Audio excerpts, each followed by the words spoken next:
The laughter at the dinner table died instantly the second I unlocked my phone. Olivia's new girlfriend, the same woman who'd been taking subtle jabs at me for the last 20 minutes, fell completely silent. My father-in-law, Charles Holloway, who had just accused me of embarrassing his family, stared at my screen as if he'd seen a ghost. My wife Emily froze, her hand hovering midair above her wine glass. And Lucas, my brother-in-law, who had been quietly backing his girlfriend's insults all evening, looked like his stomach had just dropped. My name is Daniel Reed. I'm 36 years old, and until that Sunday night dinner at my in-laws' house, I honestly believed I'd married into a respectable family. Emily and I had been together for 8 years, married for 5. During all that time, I twisted myself in every possible direction to fit into the Holloway family's world. They were old-money Connecticut elites who made sure you never forgot they came from something better than whatever background you came crawling out of. I grew up in a working-class part of Hartford. My father drove delivery trucks. My mother worked the register at a grocery store. I didn't inherit connections. I built my life from the ground up. I launched my own logistics consulting business at 28, turned it into a multi-million-dollar company by 32, and now employ 47 people across 3 offices. The Holloways knew all of this. They just never respected it. To them, I was still the outsider, the guy from the wrong side of town who somehow got lucky.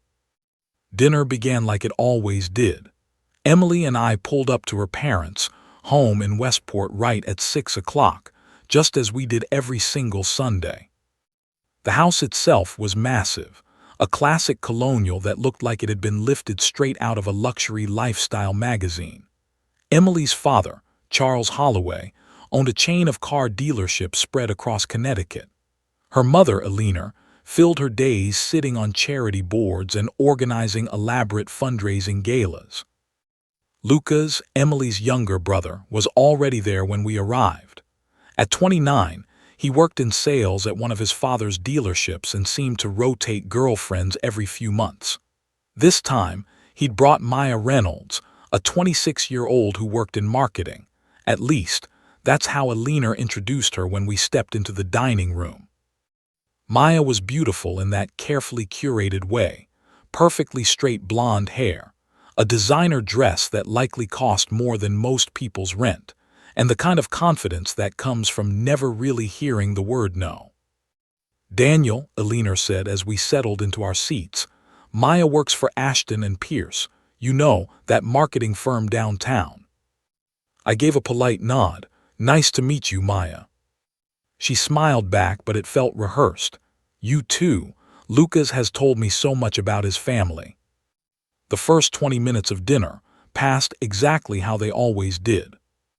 Charles went on about dealership sales figures. Eleanor talked endlessly about the charity auction she was planning. Lucas bragged about a big deal he'd supposedly closed that week.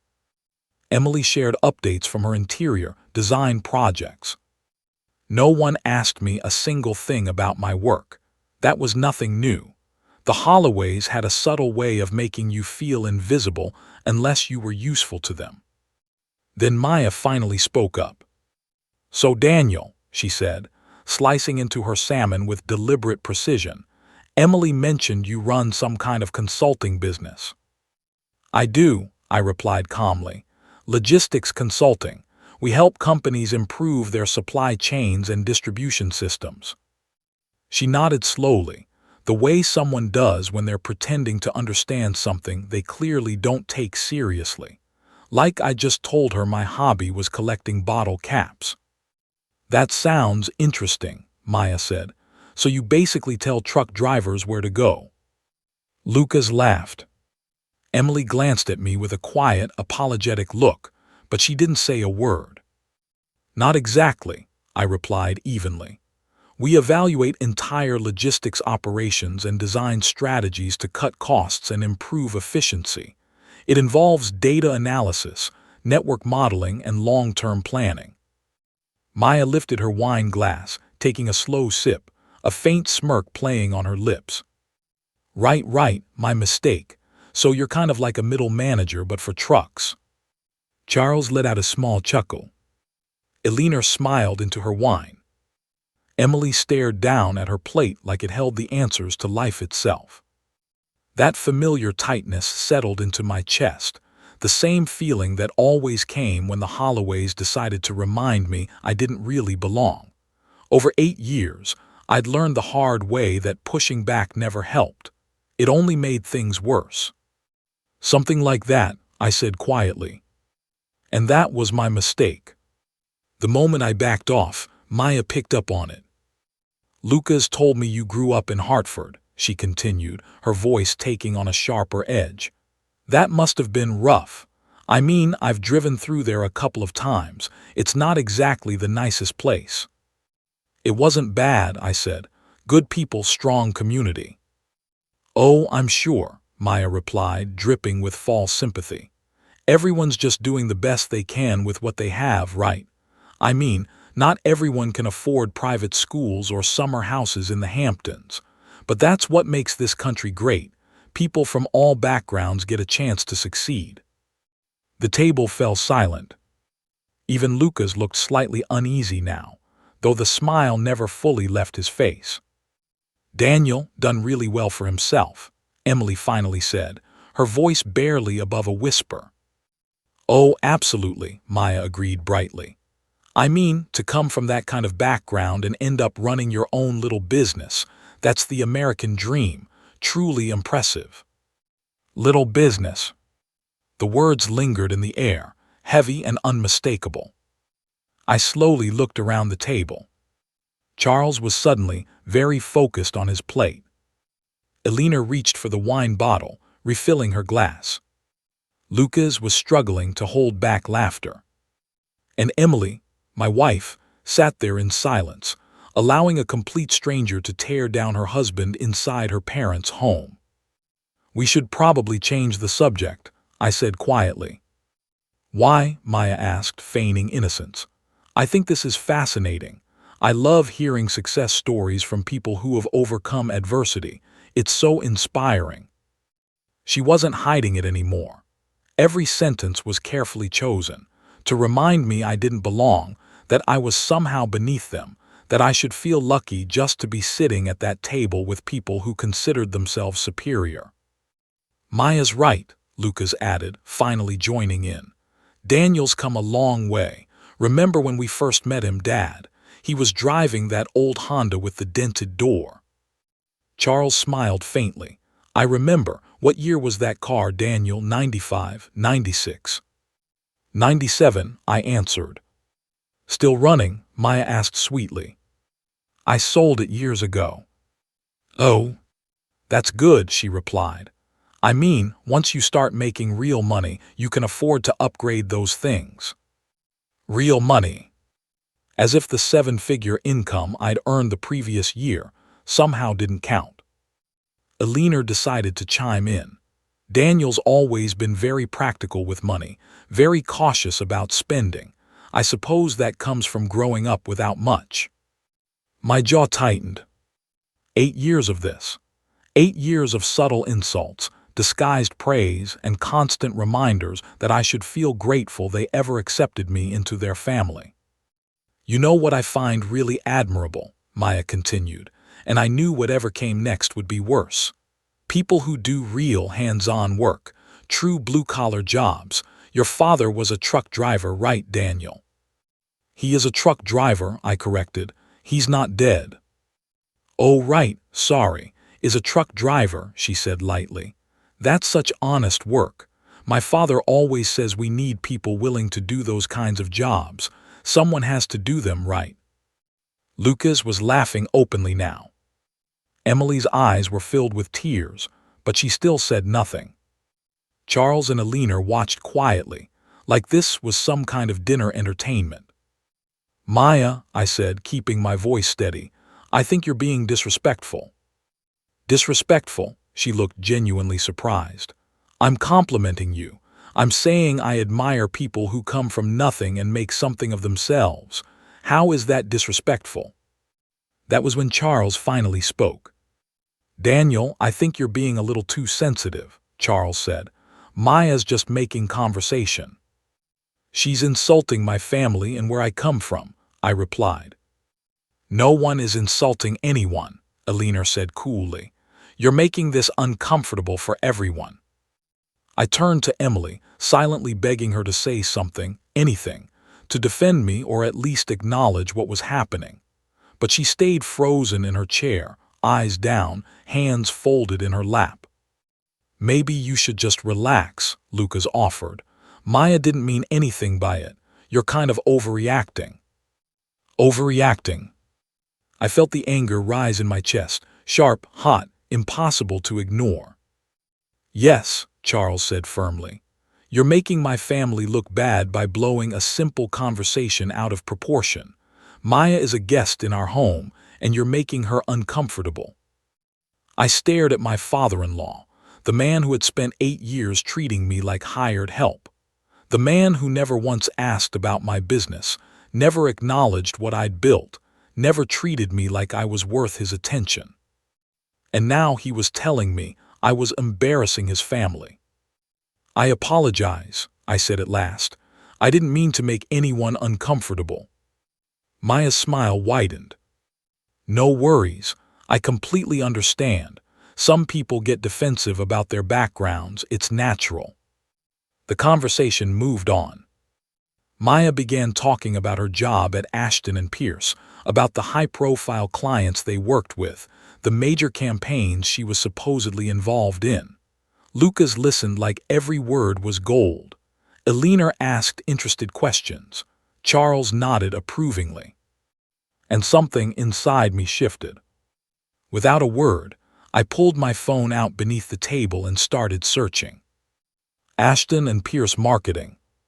Their website. Client list. Recent press releases. Then I searched Maya Reynolds. Her LinkedIn profile appeared. I cross-checked it with the company directory. Maya, I said, cutting into her story about a campaign she claimed to have worked on. How long have you been with Ashton and Pierce? About 8 months, she said proudly.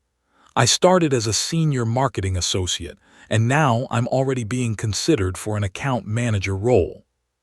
That's impressive, I said, and you mentioned you work directly with their major clients.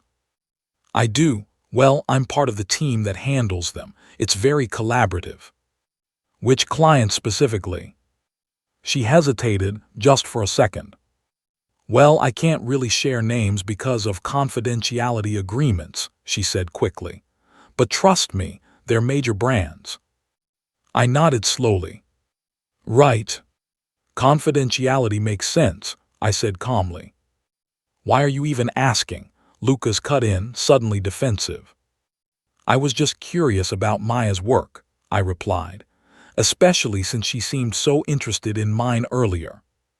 Maya's smile stiffened slightly. It's fine, Lucas. Daniel's just making conversation. Exactly, I said, placing my phone gently on the table. And speaking of that, it's interesting you brought up Ashton and Pierce. I actually have a connection to that firm. The mood in the room shifted instantly. You do? Maya asked, her voice noticeably more careful now. Yeah, I said. About 6 months ago, my company started looking into a rebrand. We needed a marketing agency that really understood B2B logistics consulting, so we sent out requests for proposals to several firms in the area. I unlocked my phone and opened my email. Ashton and Pierce was one of them. We ended up choosing a different agency, but I still have all the correspondence. Charles was watching me closely now, his expression tight. Alina had stopped eating entirely. The thing is, I continued, scrolling, during that process I learned quite a bit about Ashton and Pierce, their structure, their client base, their internal teams. Maya had gone visibly pale. I'm actually looking at their client list right now, I said evenly. And what's interesting is that most of the major brands you mentioned are local businesses. A few regional restaurant chains, some small retail groups, even a dental practice. I paused. Nothing wrong with that, of course. Smaller clients matter too. I never said they were Fortune 500 companies, Maya said quickly. No, I replied, but you did say major brands. You made it sound bigger than it is. Then I turned to Lucas. And that account manager position you mentioned, that part isn't quite accurate either. Maya stiffened. See, I continued, I have a friend who works at Ashton and Pierce. Ethan Cole, he's a creative director there. I opened my messages and turned the phone slightly so the table could see. I texted him a few minutes ago, while you were talking, and asked whether they had anyone named Maya Reynolds on staff. The silence was complete. He says they do, I went on, but she's not a senior marketing associate. She's listed as a junior coordinator, entry level. Maya's face shifted from pale to a deep red. She handles reception coverage, schedules meetings, and occasionally helps prepare presentation materials. I looked up. There's no account manager position being considered, and there isn't a dedicated team handling major clients the way you described. She's the person who makes copies and orders lunch for meetings. Daniel, Emily started. Hold on, I said firmly. I'm not finished. I looked straight at Maya. For the last 20 minutes, you've mocked my background, my family, and my work. You called my company a little business. You implied I was barely above middle management. You talked about me like I was some charity case who just got lucky. I pulled up my company's website on my phone and turned the screen toward the table. This is Redwood Supply Chain Advisors. Last year, we brought in $8.3 million in revenue. We employ 47 people. Our clients include 3 Fortune 500 companies and 7 major regional distributors. Just last month, we closed a deal with a national retail chain worth $2.1 million in fees over the next 3 years. Then I turned to Charles. That's more than your most profitable dealership makes in a year. His face flushed a deep, angry red. And Maya, I continued, while you were sitting here making fun of my father for being a truck driver and my mother for working in a grocery store, you conveniently left out the fact that you make about $42,000 a year answering phones. I paused. That's less than what my newest junior analyst earns. The silence stretched on so long, I could hear the antique clock ticking in the hallway. You don't know anything about me, Maya finally said, her voice trembling. I know you're lying, I replied calmly. I know you've spent the past hour pretending to be someone you're not, while tearing down someone who actually built something real. I looked around the table. And I know everyone here was perfectly happy to let it happen, because it made you feel superior to the kid from Hartford. Lucas pushed back his chair and stood up. You can't talk to her like that. Sit down, Lucas, I said without looking at him. I'm talking to your father now. I turned back to Charles. You told me I was making your family look bad. You said I was overreacting. You sat there while a stranger insulted me, insulted my parents, insulted everything I've worked for, and you did nothing. I shook my head. Actually, that's not true. You didn't just allow it, you joined in. Daniel, I think you should leave, Alina said coldly. I will, I replied, but first let me make something very clear. I stood up and looked around the table. For 8 years, I've swallowed your condescension. I've tolerated your backhanded compliments. I've endured the jokes about my car, my clothes, my upbringing. I've smiled through every family dinner where you made me feel like I should be grateful just for being allowed to sit at this table. I looked at Emily. And you've never defended me, I said quietly. Not once. Every single time, you've just sat there and let them treat me like I'm beneath them, like I should be grateful you chose me instead of the other way around. Daniel, please, Emily whispered. I'm done, I said simply. I'm done pretending this is normal. I'm done accepting disrespect from people who have accomplished less than I have but act like they're royalty. And I'm especially done listening to an entry-level phone operator mock my family while everyone here smiles and nods. Maya was crying now. Eleanor had stood up, her face tight with anger. Charles's face had turned a deep, furious purple. Lucas looked like he wanted to swing at me. I didn't care anymore. Emily, I said, you have a choice to make. You can stay here with your family and let them keep treating me like trash, or you can come with me right now and we can build something better than this. Every pair of eyes turned to her. Emily was crying hard now, mascara streaking down her cheeks. Daniel, you can't just, she started. Yes or no, I said, right now. The moment dragged on. I watched my wife, the woman I'd loved for 8 years, the woman I'd built a life with, struggle with the simplest decision imaginable. Stand with her husband, or stand with the people who had spent 8 years making him feel small. Daniel, my family, she began. That's my answer, I said. I walked out of the dining room, out of that house, and I didn't look back. Not when Eleanor shouted after me. Not when I heard Emily crying. Not when Lucas chased me to the door, yelling about how I'd ruined everything. I got into my car, the BMW I'd paid for myself, and drove home to our apartment. The apartment I paid for, filled with furniture I bought, in a building I chose. Later that night, I got a text from Ethan Cole at Ashton and Pierce. Dude, what happened? Maya Reynolds just got fired.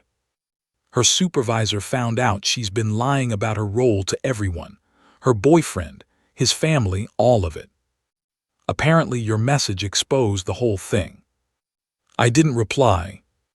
I just sat in my living room, sipping the expensive scotch the Holloways had given me for Christmas 2 years earlier, thinking about that moment at the dinner table, when all their smiles disappeared. The moment they realized the kid from Hartford wasn't someone they could look down on anymore. Emily came home around midnight. Her eyes were red from crying. She sat down across from me and said nothing for a long while. You humiliated Maya, Emily finally said. Maya humiliated herself, I replied. She lost her job because she lied about her position and got caught. That's not on me. Emily shook her head slowly. My family thinks you're a monster. Your family has always thought I was beneath them, I said. The only difference now is that I stopped pretending I didn't notice. Daniel, they're my parents, my brother. I can't just cut them off. I'm not asking you to cut them off, I said. I'm asking you to stand up for me when they treat me like trash. I'm asking you to be on my side for once in 8 years. She went quiet again. I don't know if I can do that. And that was the moment I knew my marriage was over. We separated 3 weeks later. Emily moved back in with her parents, at least temporarily. The divorce papers arrived 2 months after that. She wanted the apartment, half of my business equity and spousal support. I gave her the apartment. I was tired of living in a space she'd chosen anyway. But I fought her on the business equity, and I won. She'd never been involved in the company, never contributed to its growth, never even showed real interest in what I did. The judge agreed. Charles tried to intimidate me during the divorce proceedings. He hinted at his connections, his lawyers, his money. He made it clear he planned to make things difficult. But there's a difference between actually having money and just acting like you do. When it mattered, resources beat reputation. My lawyers were better than his. My documentation was stronger than his threats. And when everything was finalized, Emily walked away with far less than she'd expected. Maya Reynolds and Lucas broke up within 2 weeks of that dinner. Once people found out she'd been lying about her job, Lucas apparently decided she wasn't impressive enough anymore. She moved back in with her parents and took a position at another marketing firm, this time being honest about her entry-level role. I heard through mutual friends that she later apologized to Emily for what happened. Not to me, never to me. But at least she acknowledged she'd crossed a line. The Holloways never spoke to me again after the divorce was finalized. That was fine. I didn't have anything to say to them either. But here's the part that made everything worth it. About 6 months after the divorce, I was having dinner at a restaurant downtown with a potential client. It was a high-end place, white tablecloths, an extensive wine list, the kind of restaurant the Holloways would have felt completely at home in. I was halfway through explaining my company's services when I noticed Charles and Alina Holloway being seated 3 tables away. They saw me at the exact same moment I saw them. For a brief second, Charles looked like he might stand up and cause a scene. But then his eyes shifted to the man sitting across from me, and his expression changed instantly. He recognized him. James Reed, CEO of Reed Distribution Group, one of the largest logistics companies in the Northeast. Same last name as me. Not a coincidence. He was my uncle, my father's older brother. The successful side of the family the Holloways had never once bothered to ask about. My dad drove trucks. His brother owned the trucking company and several others. And just weeks earlier, he'd agreed to invest in my consulting firm to help us expand regionally. I watched Charles's face as the realization set in.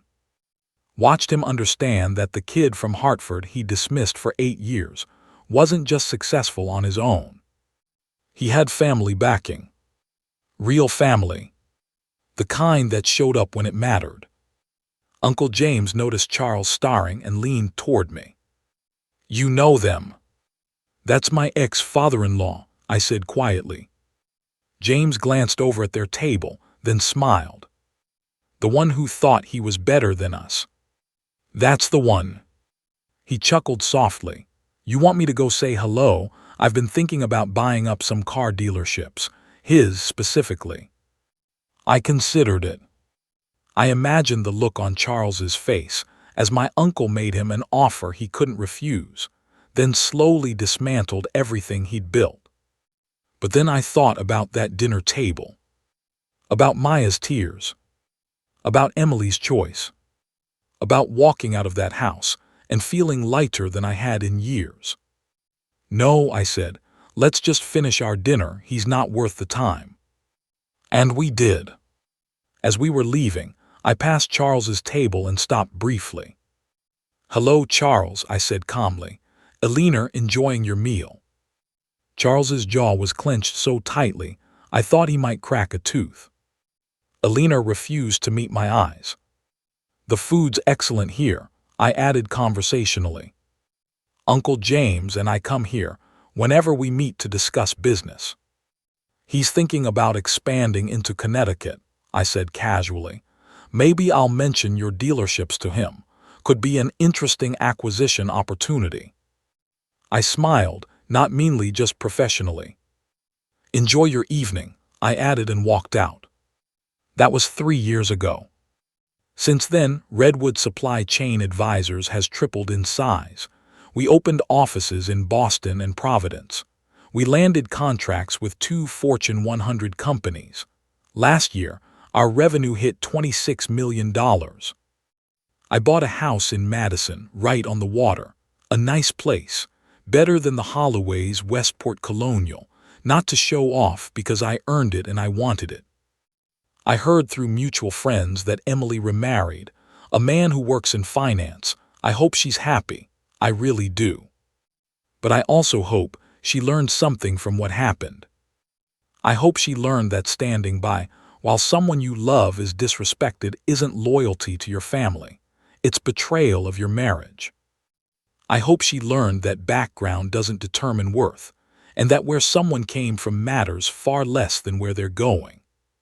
And I hope she learned that sometimes the person everyone assumes is lucky to be at the table is actually the most valuable person there. As for Maya Reynolds, I ran into her about a year ago at a networking event. She was working for a small startup, actually doing marketing work this time. She had changed a bit, lost some of that polished arrogance she'd carried that night. She spotted me across the room and hesitated, debating whether to approach or hide. After a few minutes, she came over. "Daniel," she said, "I owe you an apology." "You do," she continued. "I was awful that night.